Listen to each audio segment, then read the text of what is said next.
Tidak heran jika kau memilih tinggal di sini, saudara Yohanes.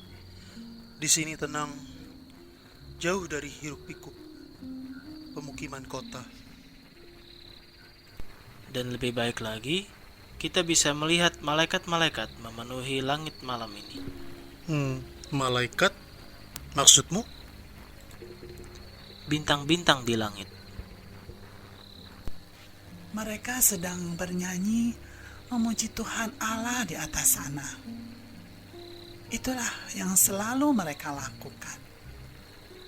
Manusia tidak hidup dari roti saja, tetapi dari segenap firman yang keluar dari mulut Allah. Kau tahu itu, Lukas? Ya. Bagian lain dari tulisan saudara Matius. Ya, itulah yang menurut catatannya dikatakan oleh guru ketika sedang berada di padang gurun. Persis sekali. Yesusku tidak banyak bicara jika tidak perlu, tetapi ia senang menceritakan banyak hal kepadaku.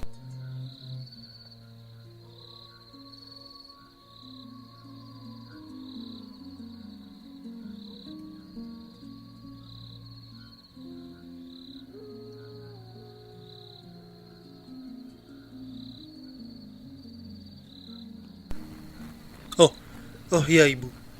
Tentang Elizabeth, saudarimu itu tadi. Tak lama sesudahnya, aku mendapatkan kabar darinya.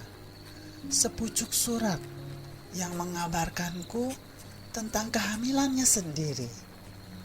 Ketika mendengar kabar itu, aku pun berkata kepada Yusuf, kita harus pergi ke rumah Elizabeth. Dan kau pergi ke sana, mendaki gunung, lewati lembah, menyeberangi sungai indah yang mengalir ke samudra. Sekali lagi, bersama dengan suamiku Yusuf, pasti aman. Oke, baik.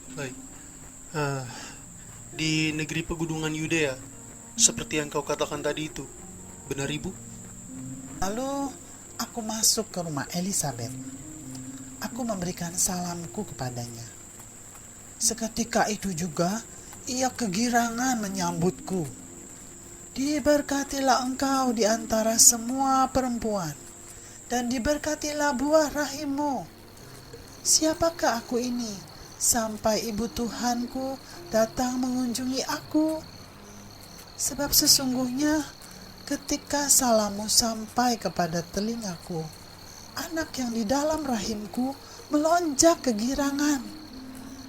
Dan berbahagialah ia yang telah percaya, sebab apa yang dikatakan kepadanya dari Tuhan akan terlaksana. Aku sangat senang mendengarnya.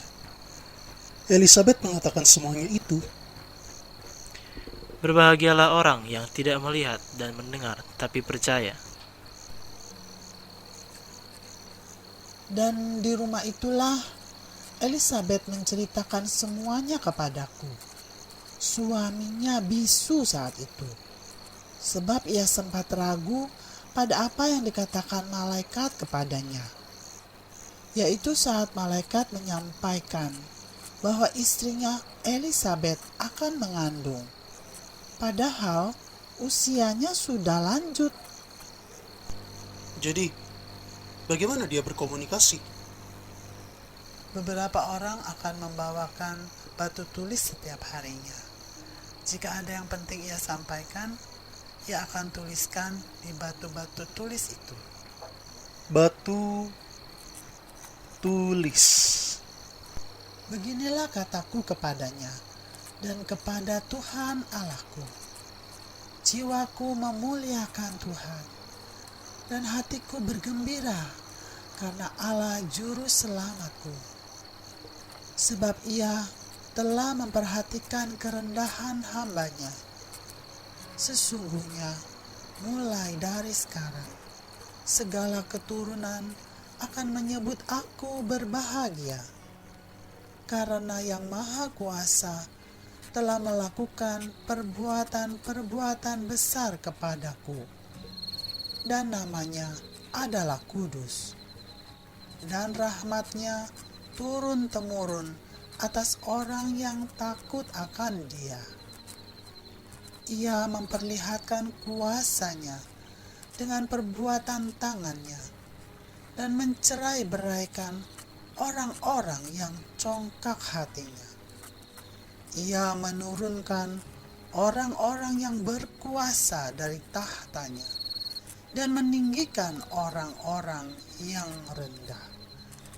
Ia melimpahkan segala yang baik kepada orang yang lapar dan menyuruh orang yang kaya pergi dengan tangan hampa.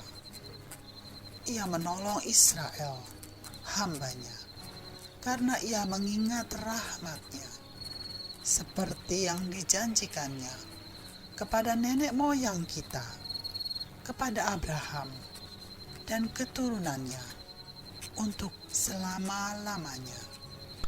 Bapak Yusuf tinggal di situ bersamamu, Ibu?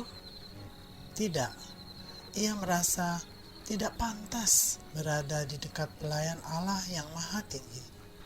Bapak Zakaria dari kaum Lewi? Tentu saja.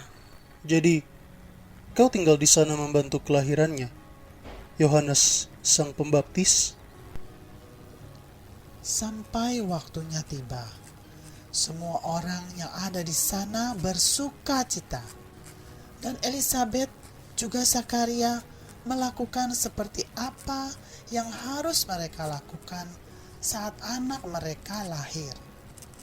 Namun, ia diberi nama Yohanes oleh ibunya, sesuai dengan yang dikatakan malaikat itu. Tidakkah banyak pertentangan di antara orang-orang? Bukankah biasanya anak diberi nama sesuai dengan nama bapaknya?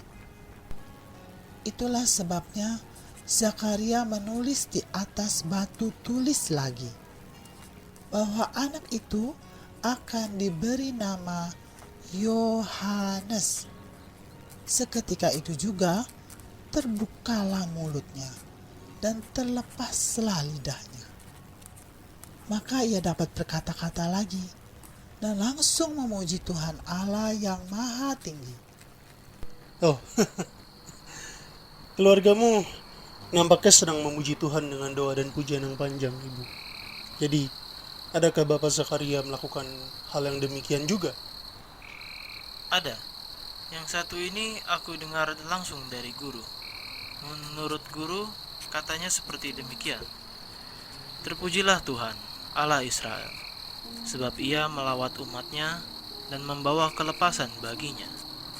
Ia menumbuhkan sebuah tanduk keselamatan bagi kita di dalam keturunan Daud, hamba-Nya itu, seperti yang telah difirmankannya sejak purbakala oleh mulut nabi-nabinya yang kudus, untuk melepaskan kita dari musuh-musuh kita dan dari tangan semua orang yang membenci kita, untuk menunjukkan rahmat-Nya kepada nenek moyang kita dan mengingat akan perjanjian-Nya yang kudus, yaitu sumpah yang diucapkannya kepada Abraham, bapa leluhur kita, bahwa Ia mengaruniai kita supaya kita terlepas dari tangan musuh dan beribadah kepada-Nya tanpa takut, dalam kekudusan dan kebenaran di hadapan-Nya seumur hidup kita. Dan engkau, hai anakku, akan disebut Nabi Allah yang Maha Tinggi, karena engkau akan berjalan mendahului Tuhan untuk mempersiapkan jalan baginya, untuk memberikan kepada umat-Nya pengertian akan keselamatan yang berdasarkan pengampunan dosa-dosa mereka, oleh rahmat dan belas kasihan dari Allah kita, dengan mana Ia akan melawat kita, surya pagi dari tempat yang tinggi, untuk menyinari mereka yang diam dalam kegelapan dan dalam naungan maut, untuk mengarahkan kaki kita kepada jalan damai sejahtera. Sebentar, biarkan aku menulisnya dulu. Yang menariknya, kebetulan ketika Zakaria sedang memuji Tuhan, Yusuf pun tiba juga. Loh, bagaimana bisa? Berbahagialah orang yang tidak melihat dan mendengar, tapi percaya. Dan sesudah itu, pulanglah aku dan Yusuf ke Nazaret. Aku harus kembali memperhatikan Yesus kecilku yang masih dalam rahimku, tapi tidak untuk waktu yang lama. Apa yang terjadi saat itu, Ibu?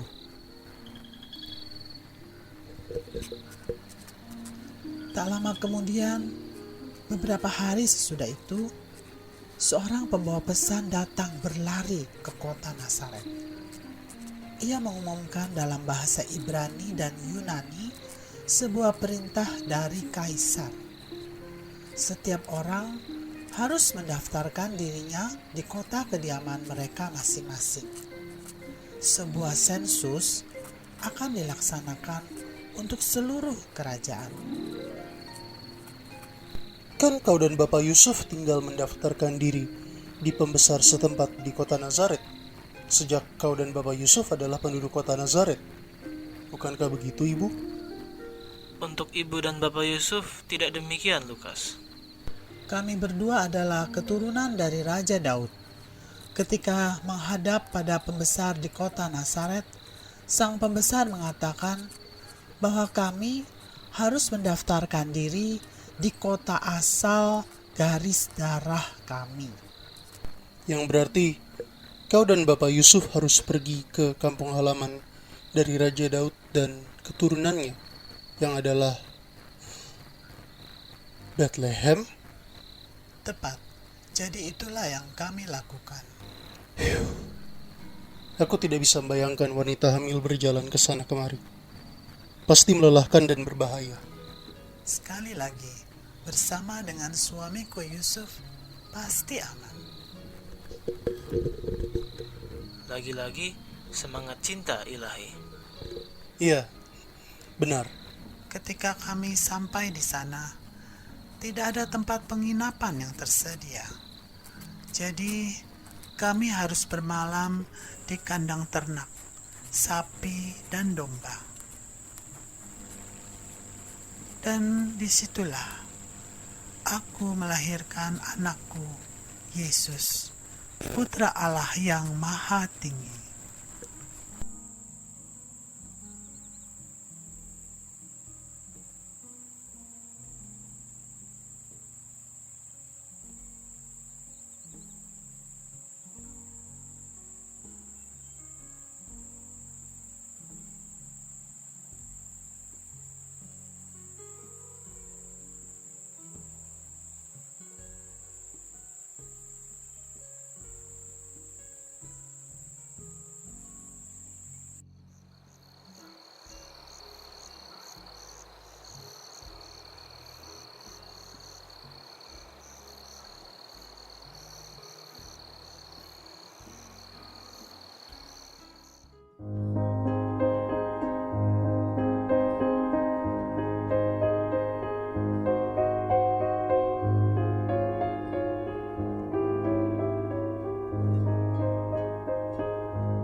Dan ia melahirkan seorang anak laki-laki, anak yang sulung. Lalu dibungkusnya dengan lampin dan dibaringkannya di dalam palungan, karena tidak ada tempat bagi mereka di rumah penginapan. Apakah ada orang yang berkunjung ke tempat itu saat itu? Maksudku, kelahiran Yohanes Pembaptis dirayakan dengan meriah. Kalau demikian, apalagi jadinya dengan kelahiran Yesus Kristus sendiri? Beberapa saat setelahnya, ketika aku sedang tertidur dengan baikku, Yusuf membangunkanku.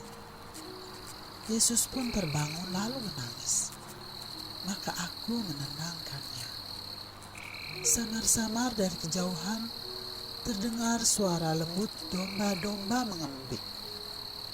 Ketika malam semakin larut, beberapa orang gembala datang ke tempat kami sedang beristirahat. Mereka tampak lega dan senang raut wajahnya, lalu menceritakan apa yang mereka lihat pada kami. Gembala. Ketika mereka sedang menggembalakan domba di padang rumput, sejumlah besar malaikat tampil di hadapan mereka. Awalnya mereka ketakutan, tetapi kata malaikat itu, "Jangan takut, sebab sesungguhnya aku memberitakan kepadamu kesukaan besar untuk seluruh bangsa. Hari ini telah lahir bagimu juru selamat, yaitu Kristus, Tuhan di kota Daud. Dan inilah tandanya bagimu. Kamu akan menjumpai seorang bayi dibungkus dalam lampin dan terbaring di palungan." Wow, aku pun juga bisa sangat ketakutan jika melihat itu adanya. Apalagi ketika pasukan malaikat yang lain mulai bernyanyi. Begini pujian mereka. "Kemuliaan bagi Allah di tempat yang maha tinggi, dan damai sejahtera di bumi di antara manusia yang berkenan kepadanya." Lalu mereka bergegas pergi ke tempat kami. Begitulah yang mereka katakan. Bagus sekali. Ibu, terberkatilah engkau di antara wanita, dan terberkatilah buah tubuhmu, Yesus. Terberkatilah engkau, wahai Ibu Sang Juru Selamat. Bagi yang mengenalku, ya, mereka selalu mengatakan demikian. Tetapi bagi yang tidak senang, betapa sedihnya. Apa yang terjadi saat itu, Ibu? Kami harus menyingkir ke Mesir tak lama sesudah itu. Herodes hendak membunuh anakku. Kami mendengar tangisan yang memilukan dan keras di seluruh kota Bethlehem, yaitu kota tempat ibu Rahel, istri Bapak Yakub, dikuburkan. Aku yakin dia menangis ketika melihat anak-anaknya diperlakukan sekejam demikian. Rahel tidak akan mau dihibur karena anak-anaknya, sebab mereka tidak ada lagi. Namun Tuhan selalu menyertai kami. Maka banyak orang yang menolong kami dengan baik dan ramah. Itulah yang terjadi selama perjalanan kami ke Mesir dan selama kami berdiam di sana. Adakah kau ingat yang terjadi di Mesir, Ibu? Banyak hal, tetapi sayangnya ingatanku tidak terlalu banyak di sana. Aku harap bisa memberikan lebih banyak, tetapi maaf. Tidak apa, Ibu. Kurasa keindahan kehidupan saat itu tidak jauh beda dengan indahnya hidup sederhana saat ini di atas penghargaan kita sendiri. Bukan begitu, Lukas? Benar. Kini telah ku mengerti soal kesederhanaan. Terima kasih Saudara Yohanes, dan terima kasih juga Ibu. Baiklah kalau begitu. Kurasa hari sudah malam. Mari kita beristirahat. Aku akan menceritakan sisanya besok pagi. Selamat malam, anak-anakku. Selamat malam, Ibu. Selamat malam, Ibu.